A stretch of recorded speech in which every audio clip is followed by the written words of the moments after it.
Avengers doomsday movie next year డిసెంబర్లో release అవబోతుంది and present ఈ మూవీ ప్రొడక్షన్లో ఉంది. ఈ మూవీలో మనకు Sam Wilson Captain America Avengers team, new Avengers team, X-Men, fantastic four ఇలా ఈ 4 టీమ్స్ కనిపించబోతున్నాయని అఫీషియల్గా కన్ఫర్మ్ అయింది. అయితే ఇప్పుడు రిపోర్ట్స్ ప్రకారం ఈ 4 టీమ్స్తో పాటు మరో 2 టీమ్స్ కూడా కనిపించబోతున్నాయి. అవే లోకి team and Doctor Doom team. So reports ప్రకారం ఈ మూవీలో కనిపించబోయే ఈ 6 టీమ్స్లో ఎవరెవరు కనిపించవచ్చో ఇవాళ ఈ వీడియోలో చూద్దాం. ముందుగా Sam Wilson Captain America Avengers team విషయానికి వస్తే, శామ్ విల్సన్ తన టీంలో ముందుగా రిక్రూట్ చేసుకోబోయేది న్యూ ఫాల్కన్ని. బ్రేవ్ న్యూ వరల్డ్ మూవీలో వీరిద్దరూ కలిసి పనిచేయడం మనం చూసాం. ఇతనితో పాటు ఓల్డ్ అవెంజర్స్ మెంబర్స్ అయిన హల్క్, థార్, యాంట్మ్యాన్లు కూడా ఉండవచ్చు. కొంతమంది యాంట్మ్యాన్తో పాటు వాస్ప్ కూడా ఉండవచ్చని అనుకుంటున్నారు. అయితే నాకు తెలిసి ఆ క్యారెక్టర్ ఫ్యూచర్ ఎంసీయూ మూవీస్లో కనిపించదు.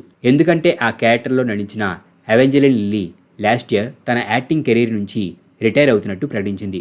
సో ఒకవేళ మార్వెల్ ఈ క్యారెక్టర్లో మరొకరిని క్యాస్ట్ చేస్తే తప్ప ఈ క్యారెక్టర్ ఫ్యూచర్ ఎంసీయూ మూవీస్లో కనిపించదు. వీరే కాకుండా ఇతని టీంలో షంగ్చీ కూడా ఉంటాడు. చివరిగా షంగ్చీ మనకు షంగ్చీ మూవీ ఎండ్ క్రెడిట్స్లో Bruce Banner, Captain Marvel and వాంగ్లతో కనిపించాడు. కాబట్టి Bruce Banner Sam Wilson Avengers టీంలో ఉంటే ఖచ్చితంగా షంగ్చీ కూడా ఇతని టీంలోనే ఉంటాడు. అలాగే టామ్ హాలండ్ కూడా ఈ మూవీలో అఫీషియల్గా కన్ఫర్మ్ అవ్వలేదు. కానీ ఒకవేళ అతను ఈ మూవీలో కనిపిస్తే అతను కూడా ఈ Sam Wilson Captain America Avengers టీంలోనే ఉంటాడు. అండ్ ఒకవేళ ఈ మూవీలో కెప్టెన్ మార్వెల్ క్యారెక్టర్ కూడా కనిపిస్తే ఆమె కూడా ఇతని టీంలో ఉండడానికి అవకాశం ఉంది. అలాగే షూరీ బ్లాక్ ప్యాంథర్ కూడా ఇతని టీంలోనే ఉంటుంది. సో ఫైనల్లీ ఈ టీంలో Captain America, Hulk, Thor, Ant-Man, Shang-Chi, Falcon, Spider-Man, Black Panther and Captain మార్వెల్లు ఉండవచ్చని అనుకుంటున్నాను. మరి చూడాలి వీరిలో ఎంతమంది మనకు ఇతని టీంలో కనిపిస్తారు. ఇక న్యూ అవెంజర్స్ విషయానికి వస్తే, న్యూ అవెంజర్స్ అంటే ఎవరో కాదు, థండర్ బోల్ట్స్ టీం మెంబర్సే. థండర్ బోల్ట్స్ మూవీ ఎండింగ్లో వీరి నేమ్ని అండ్ మూవీ నేమ్ని కూడా న్యూ అవెంజర్స్గా చేంజ్ చేయడం మనం చూసాం. వీరి టీంలో మనకు Winter Soldier, Yelena Belova, Ghost, Red Guardian, US Agent and Bob AKA సెంట్రీలు కనిపించబోతున్నారు. సో థండర్ బోల్ట్స్ మూవీలో ఈ టీంలో ఎవరినైతే మనం చూసామో వారే మనకు ఈ మూవీలో కూడా కనిపించవచ్చు. మేబీ ఒకవేళ ఈ టీంలో జాయిన్ అయితే నేమోర్ జాయిన్ అవ్వచ్చు. నేమోర్గా నటించిన టెనోజ్ హుయాటా ఆల్రెడీ ఈ మూవీ క్యాస్ట్లో కన్ఫర్మ్ అయ్యాడు. సో ఇతను ఈ టీంలో జాయిన్ అవ్వడానికి అవకాశం ఉంది. అండ్ ఈ టీంలో జాయిన్ అవ్వడానికి ఛాన్స్ ఉన్న మరొక character Red Hulk. Brave new world మూవీలో మనకు రెడ్ హల్క్ని చూపించారు. And Thunderbolts Ross present ఇప్పుడు రాఫ్ట్లో బందీగా ఉన్నాడు.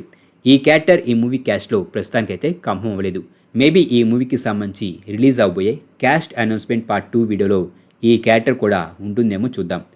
అలాగే ఫ్యాంటాస్టిక్ ఫోర్ ఈ టీంలో మనకు Reed Richards Mister Fantastic, Sue Storm Invisible Woman, Johnny Storm Human Torch and Ben Grimm Thing characters కనిపించబోతున్నాయి. మరి ఫ్రాంక్లిన్ రిచర్స్ సంగతి ఏమిటంటే, ఈ మూవీ ప్లాట్కి సంబంధించి వస్తున్న రిపోర్ట్స్ బట్టి ఫ్రాంక్లిన్ రిచర్స్ ఈ మూవీలో ఫ్యాంటాస్టిక్ ఫోర్ మెంబర్స్తో ఉండబోవడం లేదు. అతన్ని డాక్టర్ డూమ్ కిడ్నాప్ చేసి వేరే యూనివర్స్కి తీసుకురావడంతో అతన్ని వెతుక్కుంటూ ఫ్యాంటాస్టిక్ ఫోర్ మెంబర్స్ కూడా మల్టీవర్స్లోకి ట్రావెల్ చేసి ఎంసీయూ ఎర్త్కి వస్తారు. Fantastic Four first times movie end క్రెడిట్స్లో కూడా మనం చూసాం డాక్టర్ డూమ్ ఫ్రాంక్లిన్తో పాటు ఉండడాన్ని. సో ఈ మూవీలో ఫ్యాంటాస్టిక్ ఫోర్ మెంబర్స్ ఫ్రాంక్లిన్ని వెతికే పనిలో ఉండడాన్ని మనకు చూపించవచ్చు. సో ఫ్రాంక్లిన్ వీరి టీంలో ఉండడు. ఇక ఎక్స్మెన్ విషయానికి వస్తే, ఈ మూవీలో కనిపించబోయే ఎక్స్మెన్ యూనివర్స్కి చెందిన ఎక్స్మెన్ టీం మెంబర్స్గా మనకు Magneto, Charles Xavier, Cyclops, Mystique, Nightcrawler, బీస్ట్లు కనిపించబోతున్నారు. ఒరిజినల్ ఎక్స్మెన్ మూవీస్లో ఈ క్యారెక్టర్స్లో నటించిన వారే తిరిగి వారి క్యారెక్టర్స్లో మళ్ళీ నడుస్తున్నారు. ఈ ఎక్స్మెన్ టీంలో బైనరీ క్యారెక్టర్ కూడా ఉండవచ్చు. ది మార్వెల్స్ మూవీ ఎండ్ క్రెడిట్స్లో మనం ఈ క్యారెక్టర్ని బీస్ట్తో పాటు చూసాం. కాబట్టి ఈ క్యారెక్టర్ కూడా ఈ ఎక్స్మెన్ టీంలో ఉండవచ్చు. అయితే ఈ మరియా ర్యాంబో బైనరీ క్యారెక్టర్లో నటించిన లాషన్నా లించ్ ఈ మూవీ క్యాస్ట్లో ఇంకా అఫీషియల్గా కన్ఫర్మ్ అవ్వలేదు. ఇప్పటివరకు నేను చెప్పిన టీమ్స్ మూవీలో అఫీషియల్గా కన్ఫర్మ్ అయిన టీమ్స్. అండ్ ఇప్పుడు మూవీలో కనిపించబోతున్నాయంటూ రూమర్స్ వస్తున్న లోకి అండ్ డాక్టర్ డూమ్ టీమ్స్ గురించి చూద్దాం. ముందుగా లోకి టీం విషయానికి వస్తే, లోకి టీంలో లోకి, సిల్వీ, మోబియస్, హంటర్ B-15లతో పాటు డెడ్పూల్ ఉండవచ్చు. రీసెంట్గా వస్తున్న రిపోర్ట్స్ బట్టి ర్యాన్ రెనాల్డ్స్ ఈ అవెంజర్స్ డూమ్స్డే మూవీలో నటించబోతున్నాడు. పైగా కొన్ని రోజుల క్రితం సోషల్ మీడియాలో అతను చేసిన ఒక పోస్ట్తో అతను ఈ మూవీలో కనిపించబోతున్నట్లు టీస్ కూడా చేశాడు. ఈ క్యారెక్టర్ మూవీలో అఫీషియల్గా ఇంకా కన్ఫర్మ్ అవ్వలేదు. కానీ వస్తున్న రిపోర్ట్స్ బట్టి క్యాస్ట్ అనౌన్స్మెంట్ పార్ట్ 2లో డెడ్పూల్ ఉండడానికి ఎక్కువ ఛాన్సెస్ అయితే ఉన్నాయి. అండ్ ఒకవేళ ఈ మూవీలో డెడ్పూల్ ఉంటే హ్యూజ్ జాక్మెన్ వాల్వరిన్ కూడా ఉండడానికి ఎక్కువ అవకాశాలు ఉన్నాయి. డెడ్పూల్ అండ్ వాల్వరిన్ మూవీ ఎండింగ్లో వాల్వరిన్ డెడ్పూల్ యూనివర్స్లోనే ఉండిపోతాడు. అండ్ ఆ మూవీ ఎండింగ్లో వారు హంటర్ B-15తో ఇంటరాక్ట్ అవుతారు. వారు చేసిన పనిని ఆమె మెచ్చుకుంటుంది. అలాగే వారి వర్క్ ఇప్పుడే స్టార్ట్ అయిందని చెబుతుంది. సో టీవీఏకి లోకికి ప్రమాదం ఉంటే ఆమె మొట్టమొదటిగా కాంటాక్ట్ చేసేది వీరినే. వీరితో పాటు ఈ టీంలో గ్యాంబిట్ కూడా ఉండవచ్చు. డెడ్పూల్ 3 మూవీకి సంబంధించి డిలీట్ అయిన ఒక పోస్ట్ క్రెడిట్ సీన్లో వైడ్లో నోవా బేస్ దగ్గర గ్యాంబిట్ చనిపోయి పడి ఉన్న వారి మధ్యలో నడుచుకుంటూ వెళ్తూ పైకి చూడగా అతని కళ్ళల్లో పోర్టల్ కనిపిస్తుంది. ఈ సీన్ మనకు ఈ మూవీ పోస్ట్ క్రెడిట్ సీన్లో కనిపించే టీవీఏ స్క్రీన్స్లో కూడా కనిపిస్తుంది. సో డెడ్పూల్ అడగడంతో హంటర్ B-15 వైడ్లో చిక్కుకున్న వారి ఫ్రెండ్స్ని కాపాడి వారి యూనివర్స్లకి తిరిగి పంపించింది. ఈ మూవీలో గ్యాంబిట్గా నటించిన చానింగ్ టాటమ్ అఫీషియల్గా కన్ఫర్మ్ అయ్యాడు. డెడ్పూల్, వాల్వరిన్, గ్యాంబిట్ వీరికి ఆల్రెడీ టీవీఏతో కనెక్షన్స్ ఉన్నాయి కాబట్టి వీరు ఈ లోకీ టీంలో ఉండడానికి అవకాశాలైతే ఉన్నాయి. అండ్ లోకీ ఇప్పుడు ఎండ్ ఆఫ్ టైం దగ్గర ఉండే సిటడల్ దగ్గర మల్టీవర్స్ని హోల్డ్ చేసి పట్టుకొని ఉన్నాడు. సో అతను ఫిజికల్గా ఆ ప్లేస్ నుంచి కదలకపోయినా తన పవర్తో క్లోన్స్ని ప్రొజెక్ట్ చేసి వీరికి హెల్ప్ చేయవచ్చు. అలాగే డాక్టర్ డూమ్ టీం విషయానికి వస్తే ఇంతకుముందు చెప్పినట్టు ఈ మూవీలో డాక్టర్ డూమ్ ఫ్రాంక్లిన్ని కిడ్నాప్ చేసి ఫ్యాంటాస్టిక్ 4 యూనివర్స్ నుండి ఎర్త్ 616 యూనివర్స్కి తీసుకురాబోతున్నాడు.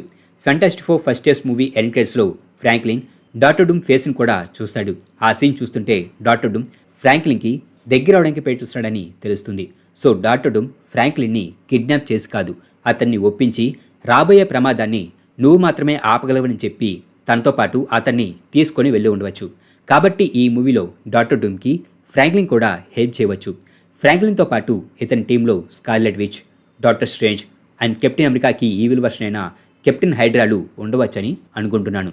ఇది అఫీషియల్గా కన్ఫర్మ్ అవ్వలేదు, కొన్ని థీరీస్ అండ్ రూమర్స్ బట్టి చెబుతున్నాను. ఈ మూవీ షూటింగ్ స్టార్ట్ అవ్వకముందు ఈ మూవీలో కెప్టెన్ హైడ్రా క్యారెక్టర్ కమించబోతుందంటూ ఒరిజినల్ అవెంజర్స్ యొక్క ఈవిల్ వర్షన్స్ కమించబోతున్నాయంటూ రూమర్స్ అయితే వచ్చాయి. కాబట్టి ఆర్డీజే డాక్టర్ డూమ్ టీంలో కెప్టెన్ హైడ్రా ఉండవచ్చు. అలాగే బెండిక్ట్ కంబర్బ్యాచ్ అండ్ ఎలిజబెత్ ఓల్సన్లు ఈ మూవీ క్యాస్ట్లో కన్ఫర్మ్ అవ్వలేదు. కానీ ఒకవేళ ఈ డాక్టర్ డూమ్ టీంలో ఈ క్యారెక్టర్స్ ఉంటే మూవీలో ఇతని టీం చాలా స్ట్రాంగ్గా ఉండబోతుంది. డాక్టర్ డూమ్తో పాటు స్కార్లెట్ విచ్ అండ్ డాక్టర్ స్ట్రేంజ్లు కూడా పవర్ఫుల్ మ్యాజిక్ని యూజ్ చేయగలరు. నిజంగా ఈ లోకీ అండ్ డాక్టర్ డూమ్ టీమ్స్ కూడా మూవీలో ఉండి అండ్ ఆ టీమ్స్లో వీరు ఉంటే మాత్రం ఇక రచ్చ మామూలుగా ఉండదు. మరి ఒకవేళ మూవీలో డాక్టర్ డూమ్ టీం కనిపిస్తే ఆ టీంలో ఎవరెవరు ఉంటే బాగుంటుందని మీరు అనుకుంటున్నారో కింద కామెంట్ బాక్స్లో రాయండి. మా ఈ వీడియో మీకు నచ్చినట్లయితే ప్లీజ్ లైక్ చేయండి, షేర్ చేయండి. మా ఛానల్ని మీరు ఇంకా సబ్స్క్రైబ్ చేసుకున్నట్లయితే ప్లీజ్ మా ఛానల్ని సబ్స్క్రైబ్ చేసుకోండి. అలాగే మా వీడియోస్ నోటిఫికేషన్ రూపంలో మీకు ఎప్పటికప్పుడు అప్డేట్స్గా రావాలంటే పక్కనున్న బెల్ ఐకాన్ క్లిక్ చేయండి.